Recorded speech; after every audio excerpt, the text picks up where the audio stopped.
નમસ્કાર 10 વાગ્યાના સમાચાર સાથે હું હિના।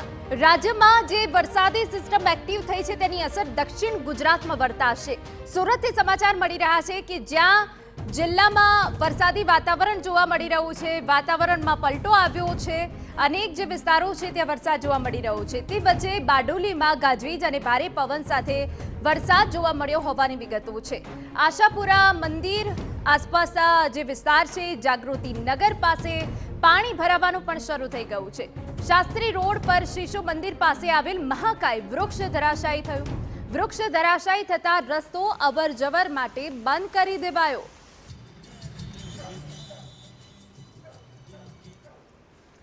તો આશાપુરી મંદિર જાગૃતિ નગર પાસેના દ્રશ્યો અમે આપને બતાવી રહ્યા છે કે જ્યાં પાણી ભરાઈ ગયા છે। વહેલી સવારથી જ ભારે વરસાદ હાલ સુરતમાં જોવા મળી રહ્યો છે।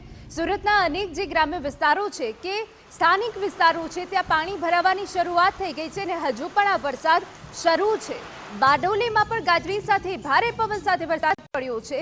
જે વરસાદી સિસ્ટમ એક્ટિવ થઈ છે અને આગામી 5 દિવસ જે વરસાદની આગાહી કરવામાં આવી છે તેમાં દક્ષિણ ગુજરાતમાં તેની સૌથી વધુ અસર જોવા મળશે।